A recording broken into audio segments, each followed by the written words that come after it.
En Kilómetro 77 no solemos opinar sobre el aspecto de cada coche que probamos, porque a los lectores no le interesan nuestros gustos y cada cual tendrá su opinión al respecto. Sin embargo, con el Alfa Romeo Stelvio debo reconocer que en los días que llevo probándolos ha suscitado muchos comentarios y muchas miradas a su paso. A mi juicio, Alfa Romeo ha sabido jugar una de sus bazas principales a la hora de vender coches: el diseño.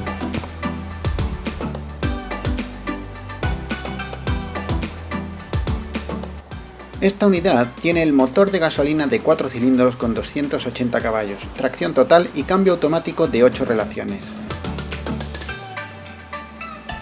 En este enlace que aparece a la derecha podréis acceder a todo lo que contamos del Stelvio en la prueba escrita. Otra de las bazas con las que Alfa Romeo ha jugado para aventajar a sus competidores es la ligereza. Comparado con el Porsche Macan, el Audi Q5 o el BMW X3 es notablemente más ligero, y esto se nota en carretera, como comentaré más adelante. Para hacer tan ligero al Stelvio, Alfa Romeo ha contado con la plataforma del Giulia, a la que ha preparado convenientemente y a la que ha elevado 20 centímetros respecto al suelo. El eje de transmisión que conecta al motor con el eje trasero es de fibra de carbono y, según Alfa Romeo, ahorra 15 kilogramos respecto a un eje de transmisión construido de metal. Es algo a tener en cuenta porque esa pieza hay que no solo trasladarla, sino acelerarla y frenarla constantemente. Además, son de aluminio elementos como los pasos de rueda, la suspensión, algunos componentes de los frenos y el portón del maletero. Pese a que esta versión tiene tracción total, las dos con motor diésel más básicas están disponibles con tracción trasera. En condiciones normales de adherencia, la transmisión manda toda la potencia al eje posterior y cuando detecta pérdidas de tracción, es capaz de pasar hasta el 50% de la potencia al eje delantero mediante un acoplamiento con embrague. Acceder al habitáculo del Stelvio es fácil tanto por las plazas delanteras como por las traseras, entre otras cosas porque tiene acceso confort esta versión y el asiento se retrae hasta que cierro la puerta y vuelve a su posición original. El puesto de conducción no admite tachas, al menos desde mi punto de vista, principalmente porque entre el asiento, los pedales y el volante se consigue una posición muy parecida a la de un Turismo. Además tiene la ventaja de que la parte inferior de las ventanillas no entierra en plástico al conductor, aunque vaya sentado en la posición más baja de la banqueta, como es mi caso. Recuerdo que en el Audi Q5 me desagradaba el sentirme rodeado de plástico y chapa. A diferencia de modelos como el BMW X3, en el Stelvio hay regulación de altura para los cinturones. Todos los mandos están al alcance de la mano, bien orientados hacia el conductor y en lugares donde la intuición nos lleva a buscarlos. Estos asientos son los de diseño convencional. No he probado los deportivos, pero estos dan una buena sujeción, son confortables y están tapizados con un cuero que aparenta buena calidad.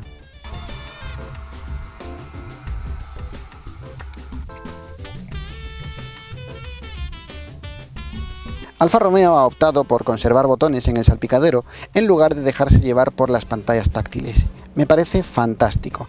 El climatizador es de doble zona y muy sencillo de operar. La instrumentación tiene indicadores de aguja convencionales y una pantalla de 7 pulgadas en el centro. Y el sistema multimedia... ¡Ay, el sistema multimedia!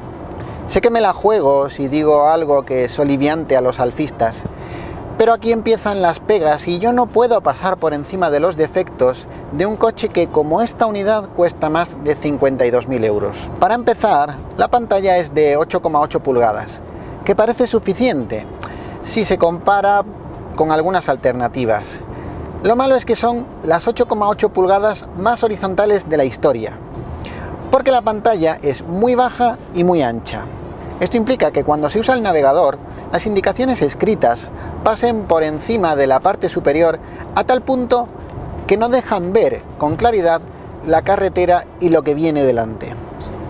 Y esto sucede aumente o reduzca el zoom sobre la pantalla. La interfaz es de desarrollo propio y no está mal resuelta, se maneja de forma clara, intuitiva y los menús son fáciles de entender. En eso le gana a muchas marcas, como por ejemplo Peugeot o Mitsubishi. Como se controla desde una ruleta y unos botones, no hay que andar toqueteando una pantallita. Gran noticia. Hasta que te das cuenta que los mandos y por decir esto del Giulia casi me crucifican, son de plástico y tienen un tacto que no es el que esperas en un coche de este precio. Lo mismo pasa con la palanca del selector de marchas, más plástico. Dos cosas que hay que tocar con frecuencia y donde BMW, Audi o Porsche ponen mucho cuidado en que parezca sólido. Alfa va y lo descuida de esta manera. En el resto del salpicadero los materiales son normales, buenos pero no excelentes, buenos a la altura del Mazda CX-5 o casi, pero no excelentes como en el Porsche Macan, un coche que cuesta prácticamente lo mismo que esta unidad. Este detalle de ajuste del techo da una idea de por qué digo que no todo está bien acabado. Lo único bueno es que por ahí seguro que se puede cambiar una bombilla sin sacar el plafón. Esta unidad de Stelvio está equipada con techo eléctrico panorámico. La apertura solo descubre a las plazas delanteras. En los parasoles hay luz de cortesía y un tarjetero, y en la consola central hay una toma USB junto a la toma de 12 voltios, dos portavasos con una tapa deslizante frente a la palanca selectora del cambio y una guantera bajo el reposabrazos cuya capacidad no es grande. Dentro de esta guantera hay otro puerto USB y la conexión mini jack para fuentes auxiliares. La guantera frente al copiloto es muy pequeña porque apenas hay espacio para el libro de instrucciones y un chaleco reflectante. En las puertas delanteras hay un bolsillo de dimensiones generosas con espacio para colocar una botella de 1,5 litros y un cajetín en el reposabrazos. El hueco grande solo tiene un fieltro pegado con poco esmero en el fondo para amortiguar el ruido. El acceso a las plazas traseras es cómodo para pasajeros de estatura media, como yo. La caída del techo no es muy pronunciada y facilita que no golpee con la cabeza. Estas plazas están iluminadas cenitalmente de forma muy pobre mediante dos LEDs. Según nuestras mediciones, la distancia para las piernas de estos pasajeros es buena porque está por encima de la media de sus competidores, y la altura al techo normal.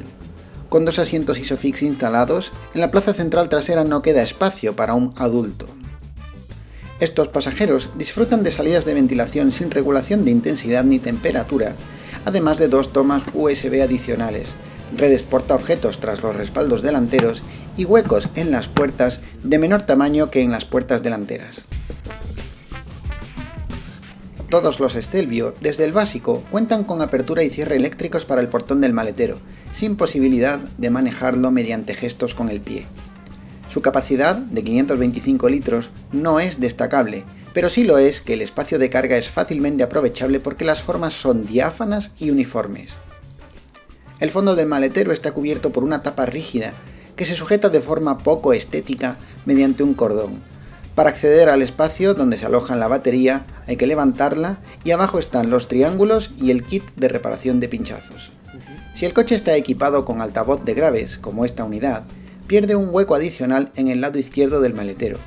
Hay pequeños ganchos para sujetar la carga, una toma de corriente, buena iluminación y dos cortinas para cubrir la carga. Una de ellas retráctil, como esta, que cuesta 104 euros adicionales, y otra complementaria, cuyo sistema de sujeción es tosco y está mal resuelto porque requiere hacer mucha fuerza para quitarlo o ponerlo. Dentro del asfalto es donde el Stelvio se defiende mejor incluso que muchos turismos. Es un todoterreno atípico, es muy ágil cambiando de trayectoria, no se siente pesado en curva y la dirección es tremendamente directa. Para que os hagáis una idea, la relación de giro del volante es de 12:1, una desmultiplicación inferior a la que tiene un Porsche 911. Hay que acostumbrarse a ella porque, como dije en un vídeo que subí a redes sociales, en las primeras curvas que haces con él tiendes a salirte por el interior de las curvas. Para mi gusto le falta un poco de firmeza, pero a cambio está muy bien ajustada y transmite confianza desde el primer momento.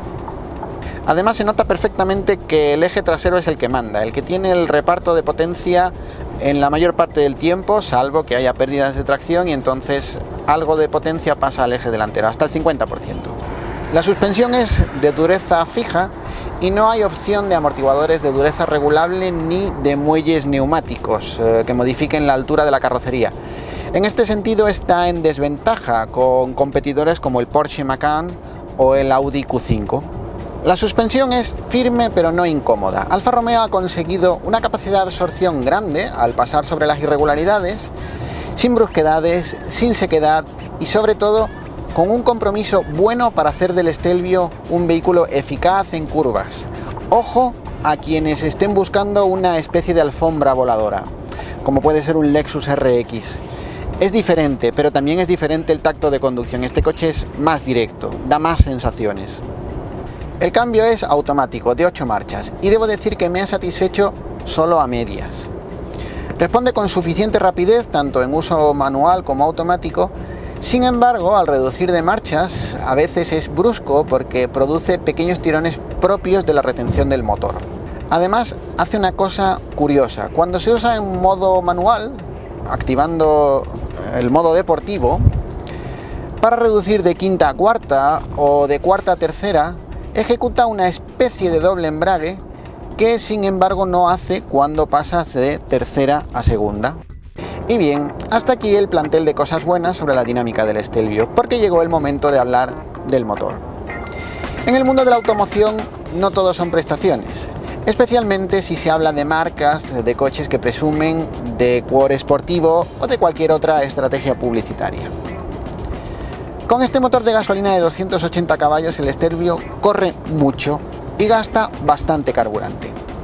Para hacer un adelantamiento entre 80 y 120 km por hora ha necesitado 4,4 segundos. Es lo mismo que tarda un Peugeot 208 GTI y menos de lo que le cronometramos a un Renault Clio RS. Y ya está. Si tuviese 180 caballos menos, podría estar bajo el capó de un Fiat Tipo y casaría perfectamente con el carácter del Fiat Tipo. No suena bonito, sube poco de revoluciones y pierde fuerza pronto. Tiene la zona roja donde algunos diésel de Mazda aún son capaces de llegar, 5.500 revoluciones. Y solo en modo manual puede estirar hasta 6.000 revoluciones, pero si va en modo automático cambia a 5.800 porque por encima de ese régimen prácticamente está muerto.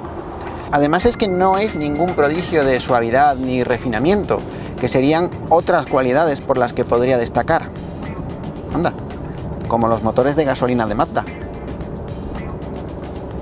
Los frenos han dado buen rendimiento porque para frenar por completo a fondo desde 120 km por hora ha necesitado solo 52 metros. Es una distancia muy buena, aunque ligeramente superior a la que necesitó el Audi Q5 o el Jaguar F-Pace. Sin embargo, su tacto me ha parecido difícil de dosificar y espero que se trate de un problema de esta unidad, por lo que trataré de probar otro lo antes posible para comparar. El primer tercio de recorrido del pedal tiene poco efecto sobre los frenos y a partir de ahí la asistencia hace que frene mucho en poco espacio, por lo que al final acabo pasando de alargar las frenadas a dar cabezazos a los pasajeros con cierta frecuencia.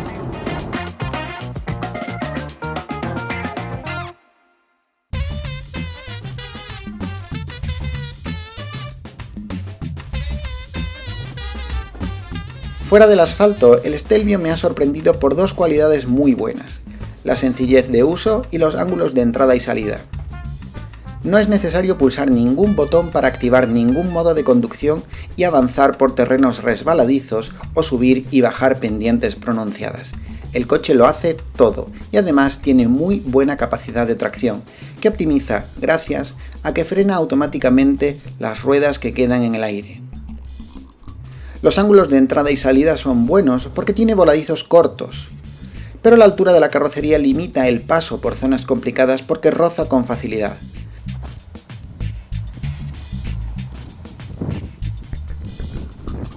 Además, las llantas de 20 pulgadas de esta unidad están muy expuestas a roces que pueden doler en la cartera porque cuestan nada menos que 3.003 euros.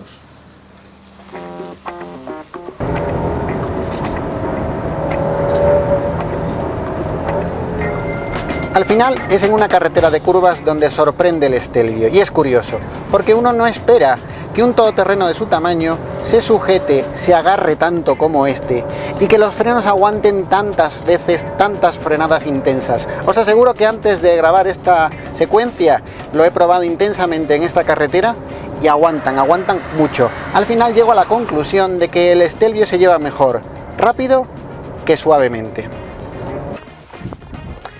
Al final, para decantarse por un Alfa Romeo como este, hay que perdonarle esos pequeños detalles que hacen que no sea perfecto. Dinámicamente casi lo es, pero en otros detalles falla.